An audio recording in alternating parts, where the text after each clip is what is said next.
പിതാവിനും പുത്രനും പരിശുദ്ധ റൂഹായിക്കും സ്തുതി. ആദ്യം മുതൽ നമ്മുടെ മേൽ തൻ്റെ കരുണയും മനോണും നീക്കുണ്ടായിരിക്കുമാറാകട്ടെ. ആമേൻ. Praise the Lord. ഹല്ലേലൂയ. ദൈവത്തിൻ്റെ നാമത്തിന് മഹത്വം ഉണ്ടായിരിക്കട്ടെ. ദൈവത്തിൻ്റെ വലിയ കൃപയാൽ വീണ്ടും ദൈവവചനത്തിൻ്റെ കീഴിലായിരിക്കാൻ സ്വർഗത്തിലെ ദൈവം ഒരുക്കിയ ഈ നല്ല അവസരത്തിനായി ദൈവത്തെ മഹത്വപ്പെടുത്താം. കർത്താവിന് വചനം പരിശോധിക്കുമ്പോൾ എബ്രായ ലേഖനം 11-ാം അധ്യായം വിശ്വാസ വീരന്മാരായ നമ്മുടെ പൂർവ്വപിതാക്കന്മാരെക്കുറിച്ച് പരിശുദ്ധനായ പൗലോസ്ലീഹ അവരുടെ ജീവിത യാത്രയെക്കുറിച്ച് എഴുതിയിരിക്കുകയാണ്. എങ്ങനെ അവർ വിശ്വാസ വീരന്മാരായി എന്നതിന് കർത്താവിൻ്റെ വചനം വ്യക്തമായി വെളിപ്പെടുത്തുന്നുണ്ട്. 36-ാം വാക്യം മുതൽ അവർ പരിഹാസം, ചമ്മട്ടി, ചങ്ങല, തടവ് ഇവയാലുള്ള പരീക്ഷ അനുഭവിച്ചു. കല്ലേറ് ഏറ്റു, ഈർച്ചവാളാൽ അറക്കപ്പെട്ടു, പരീക്ഷിക്കപ്പെട്ടു, വാളാൽ കൊല്ലപ്പെട്ടു, ജടയാടുകളുടെയും കോനാടുകളുടെയും തോൽ ധരിച്ചു, ബുദ്ധിമുട്ടും ഉപദ്രവവും കഷ്ടതയും സഹിച്ചു. കാടുകളിലും മലകളിലും ഗുഹകളിലും ഭൂമിയുടെ പിളർപ്പുകളിലും ഉഴന്ന് വലഞ്ഞു. ലോകം അവർക്ക് യോഗ്യമായിരുന്നില്ല. വിശ്വാസ വീരന്മാരായ നമ്മുടെ പൂർവ്വപിതാക്കന്മാരുടെ പട്ടിക എഴുതിയിട്ട് അതിൻ്റെ താഴെ പൗലോസ്ലീഹ എഴുതിയിരിക്കുകയാണ്, ഇവർക്ക് ലോകം അനുകൂലമായിരുന്നില്ല. അവരെങ്ങനെ വിശ്വാസ വീരന്മാരായി എന്ന് ചോദിച്ചാൽ വചനം പറയുകയാണ്, അവർ പരിഹാസവും ചമ്മട്ടിയും ചങ്ങലയും തടവും പരീക്ഷയും അനുഭവിച്ചു. ചിലർ കല്ലേറ്, അറുക്കപ്പെട്ടു, വധിക്കപ്പെട്ടു, കൊല ചെയ്യപ്പെട്ടു. ഇങ്ങനെ വിശ്വാസ വീരന്മാരുടെ പട്ടിക പരിശുദ്ധനായ പൗലോസ്ലീഹ എബ്രായ ലേഖനം 11-ാം അധ്യായത്തിൽ വെളിപ്പെടുത്തുകയാണ്. അതിൽ ഒരാളെക്കുറിച്ച് പൗലോസ്ലീഹ വ്യക്തമായിട്ട് എടുത്ത് പറഞ്ഞിരിക്കുകയാണ്, യോശുവയെക്കുറിച്ച്.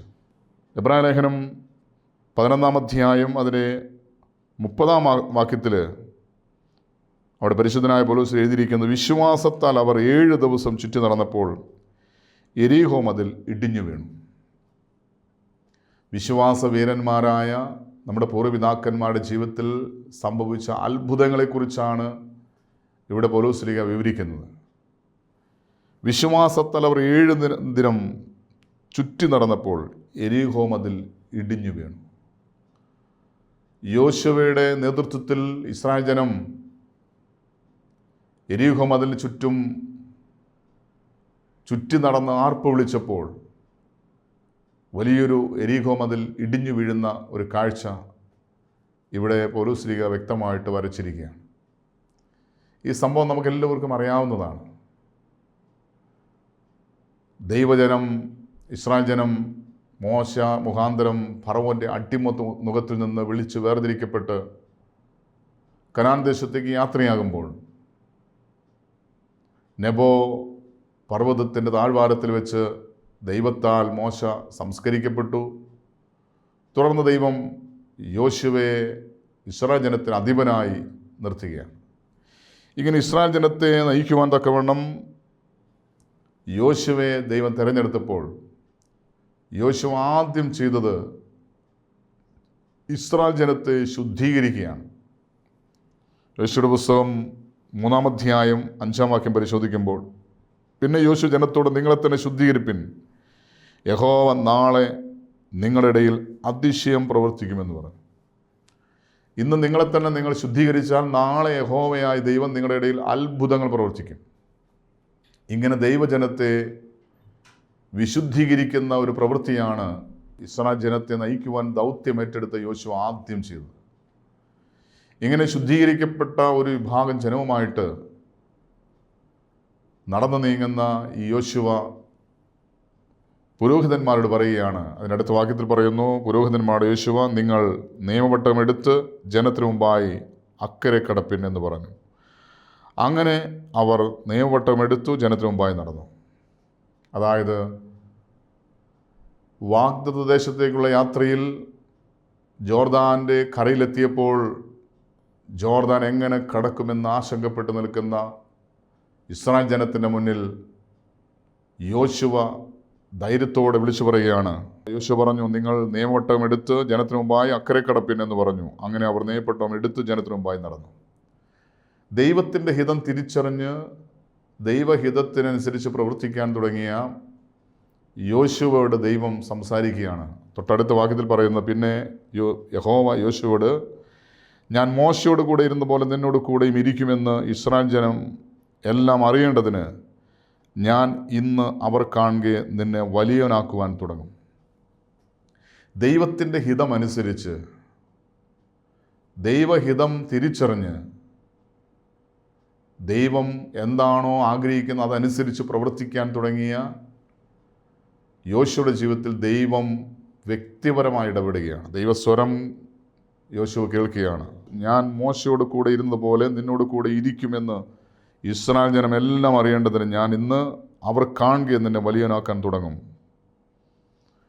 അപ്പോൾ ദൈവത്തിൻ്റെ ഇഷ്ടത്തിനനുസരിച്ച് ഒരു വ്യക്തി ദൈവഹിതമനുസരിച്ച് മുന്നോട്ട് നീങ്ങുമ്പോൾ ദൈവം അവരുടെ കൂടെയിരിക്കുന്നു എന്നത് ദൈവം തന്നെ അവർക്ക് വെളിപ്പെടുത്തി കൊടുക്കുകയാണ്.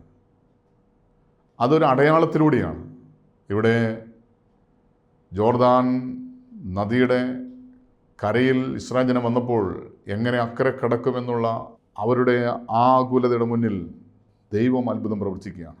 യോശുവ ഇസ്രായേൽ മക്കളോട്, ഇവിടെ നിങ്ങളുടെ ദൈവമായ യഹോവയുടെ വചനം കേൾപ്പിനെന്ന് പറഞ്ഞു.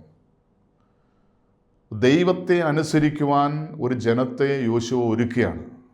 നിയമപെട്ടകം എടുത്തുകൊണ്ട് പുരോഹിതന്മാർ ജോർദാൻ്റെ കരയിൽ എത്തി നിൽക്കുമ്പോൾ ഇവിടെ യോശുവ ഇസ്രായേൽ ജനത്തോട്, ജീവനുള്ള ദൈവം നിങ്ങളുടെ ഇടയിൽ ഉണ്ട്, ആ ദൈവത്തെ നിങ്ങൾ കേൾക്കുക, അനുസരിക്കുക എന്ന് പറഞ്ഞ് ദൈവസ്വരം കേൾക്കാൻ തൻ്റെ ജനത്തെ യോശുവ ഒരുക്കുകയാണ്. ആദ്യം ഈ ജനത്തെ ശുദ്ധീകരിച്ചു. വീണ്ടും ദൈവത്തിൻ്റെ സാന്നിധ്യം അറിയാൻ, അനുഭവിക്കാൻ, ദൈവസ്വരം കേൾക്കുവാൻ ഈ ജനത്തെ യോശുവ ഒരുക്കുകയാണ്. സർവഭൂമിക്കും നാഥനായ ആ ദൈവത്തിൻ്റെ നിയമപെട്ടകം യോർദാനിലേക്ക് കടക്കുന്ന നിമിഷം ഇതാ യഹോവയുടെ നിയമപെട്ടകം ചുമന്ന പുരോഹിതന്മാർ യോർദാൻ്റെ നടുവിൽ ഉണങ്ങിയ നിലത്ത് ഉറച്ചു നിന്നു. ഇസ്രായേൽ ജനമൊക്കെയും യോർദാൻ കടന്നു തീരുവോളം ഉണങ്ങിയ നിലത്തൂടെ തന്നെ നടന്നുപോയി.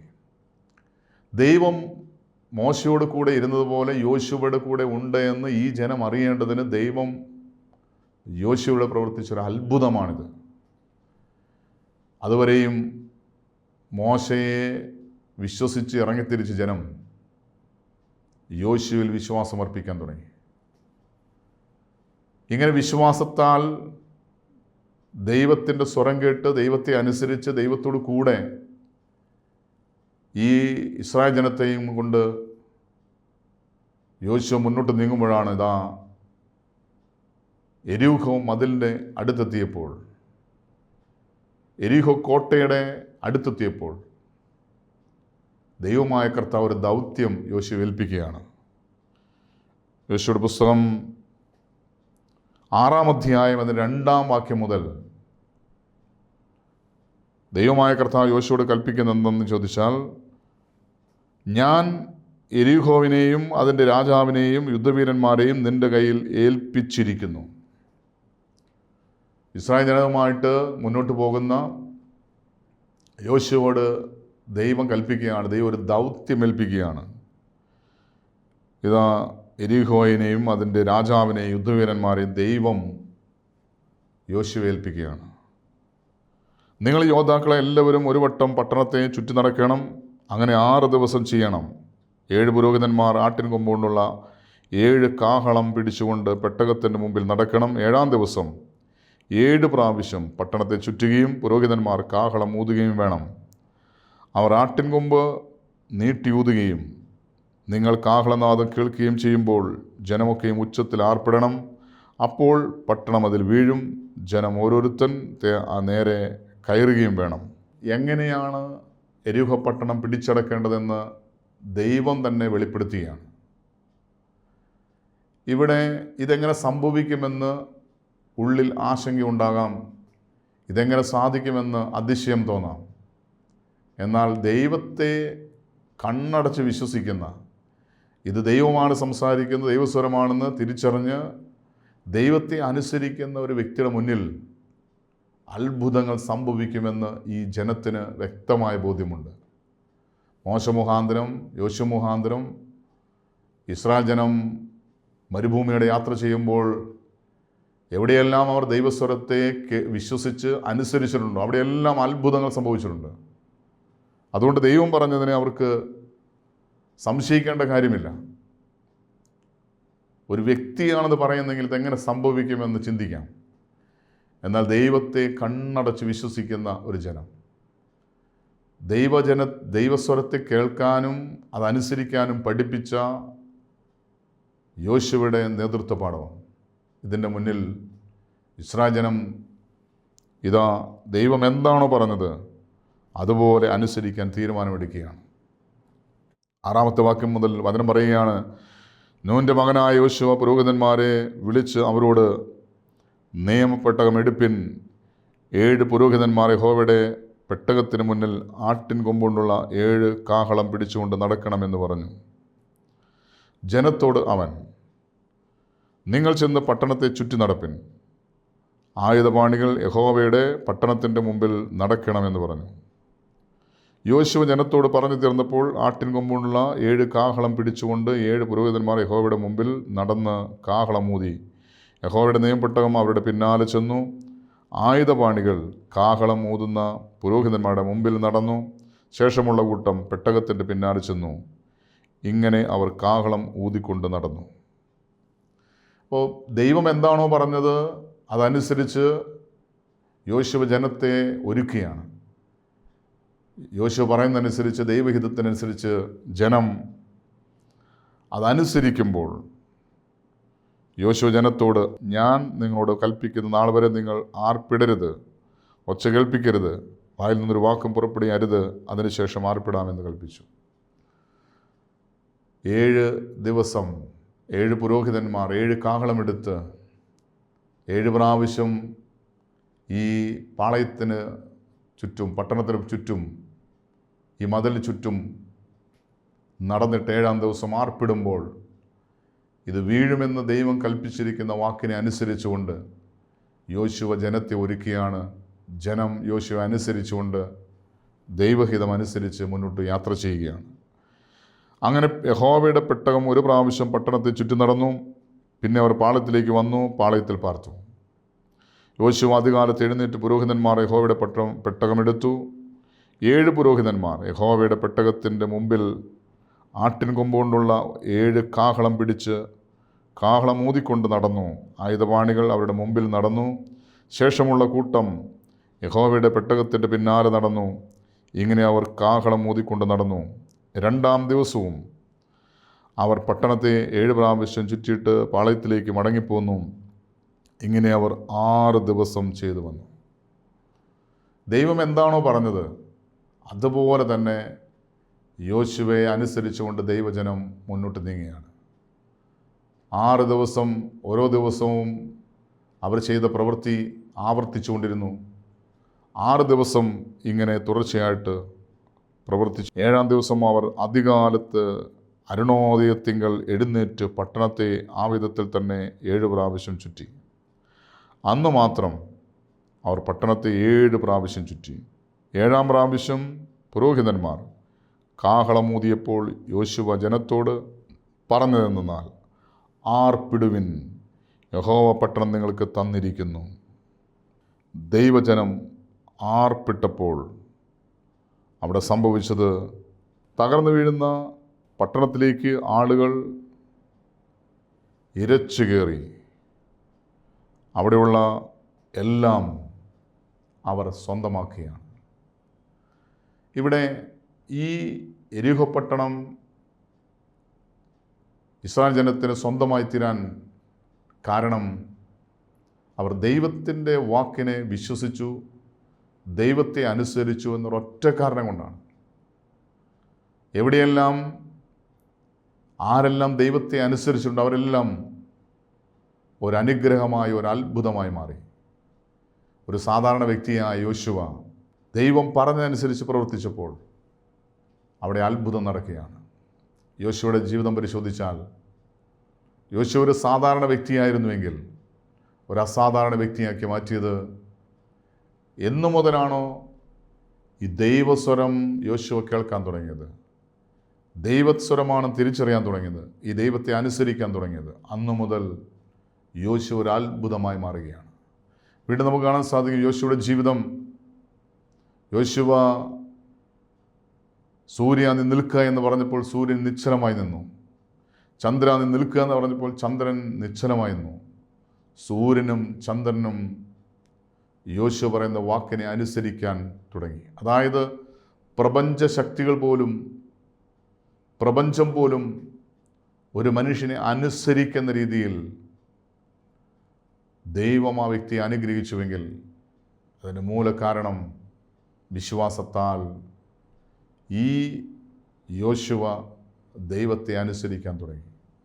ദൈവസ്വരം കേട്ട് ദൈവത്തെ തിരിച്ചറിഞ്ഞ് ദൈവത്തെ അനുസരിക്കാൻ തുടങ്ങിയപ്പോൾ യോശുവ ഒരു അനുഗ്രഹമായി മാറി, ഒരു അത്ഭുതമായി മാറി. ദൈവം യോശുവോട് പറഞ്ഞു, മോശയോട് എന്ന പോലെ ഞാൻ നിന്നോട് കൂടെയിരിക്കും, ഈ ജനം കാണുകയും ഞാൻ നിന്നെ ഉയർത്തുമെന്ന് ദൈവം കൽപ്പിക്കുകയാണ്. നമ്മുടെയൊക്കെ വ്യക്തിപരമായ ജീവിതത്തിൽ എന്നു മുതലാണോ ദൈവസ്വരം കേട്ട് ദൈവത്തെ അനുസരിച്ച് ഇത് ദൈവസ്വരമാണ് എന്ന് വിശ്വസിച്ചും കൊണ്ട് ദൈവത്തെ അനുസരിക്കുമ്പോൾ അവിടെ അത്ഭുതം നടക്കുകയാണ്. അതിനും പറയുന്നു, വിശ്വാസത്താൽ ഇസ്രായേൽ ജനം യെരിഹോ മതിലിന് ചുറ്റും അവർ 7 ദിവസം ചുറ്റി നടന്നപ്പോൾ, വിശ്വാസത്താൽ അവർ 7 ദിവസം ചുറ്റി നടന്നപ്പോൾ യെരിഹോ മതിൽ ഇടിഞ്ഞു വീഴുകയാണ്. നമ്മുടെ കൺമുന്നിൽ അനേക നാളുകളായി പ്രാർത്ഥിച്ചിട്ട് ഉത്തരം കിട്ടാത്ത ചില വിഷയങ്ങൾ, അനേക നാളുകളായി സഹനത്തിൻ്റെ തീച്ചൂളിലൂടെ നടന്നു പോകുന്ന ചില വ്യക്തികൾ, അതായത് രോഗങ്ങളും ദുഃഖങ്ങളും വേദനകളും കഷ്ടതകളും സാമ്പത്തിക നഷ്ടങ്ങളുമായി നിരാശ പൂണ്ട മനസ്സിന് മുറിവേറ്റ ഹൃദയവുമായി ആത്മഹത്യയെക്കുറിച്ച് ചിന്തിച്ച് ഇതിലും നല്ലത് മരണമാണെന്ന് ചിന്തിച്ച് സഹനത്തിൻ്റെ തീച്ചൂളയിലൂടെ യാത്ര ചെയ്യുന്നൊരു വ്യക്തിക്ക് ദൈവം നൽകുന്നൊരു പ്രത്യാശയാണ് നമ്മുടെ പൂർവ്വപിതാക്കന്മാരുടെ ജീവിതമെന്ന് പറയുന്നത്. അവർ എന്തെല്ലാം ഉണ്ടായാലും വിശ്വാസത്താൽ വിജയം പ്രാപിച്ചവരാണ്.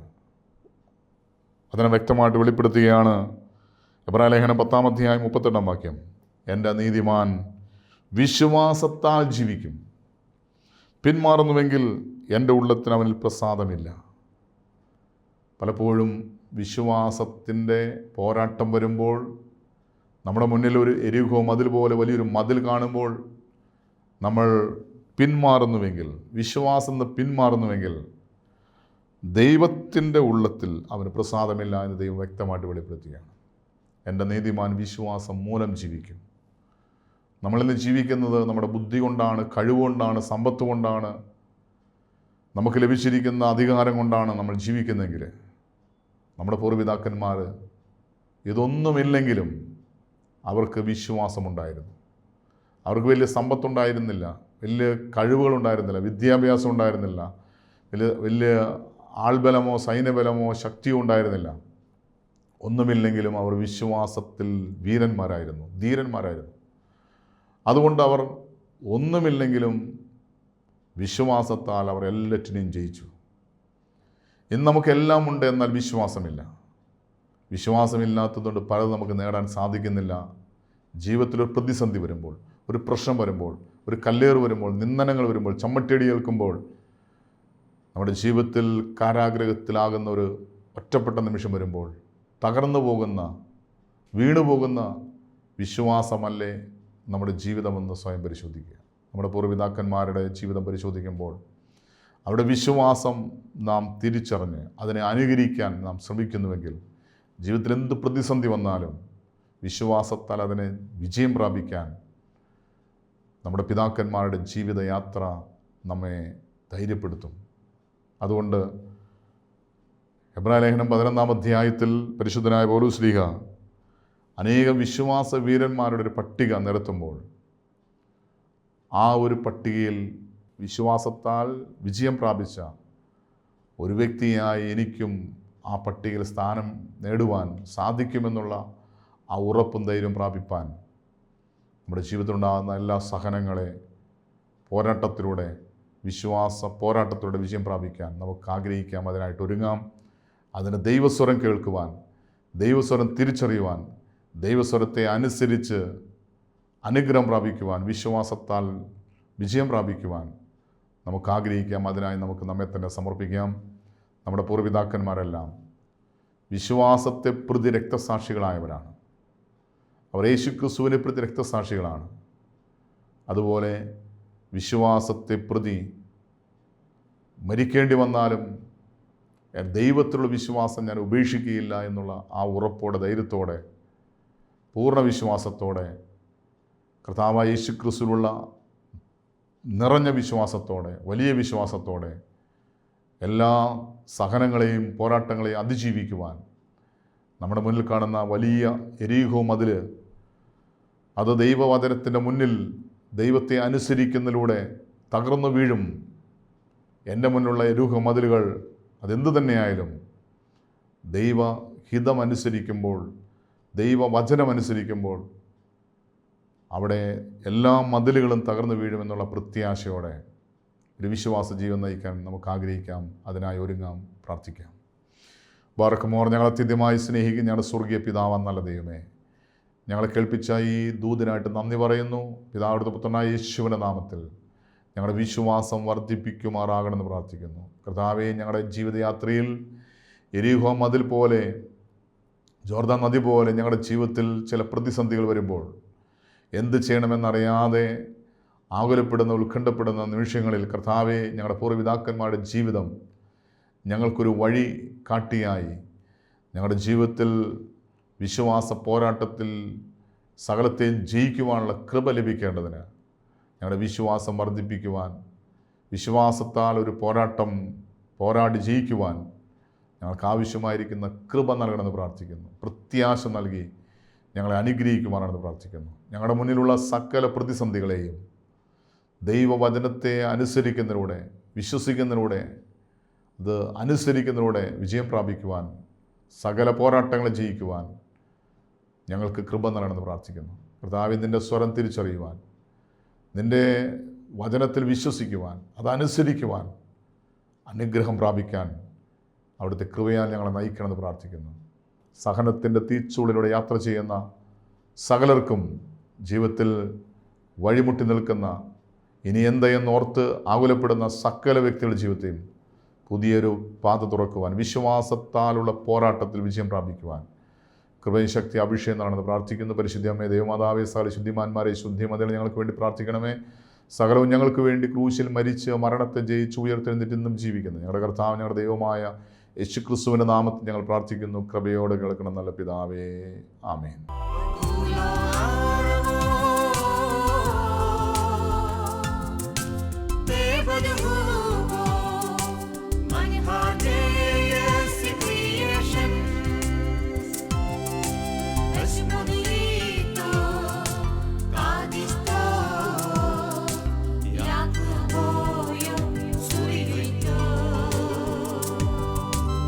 Somebody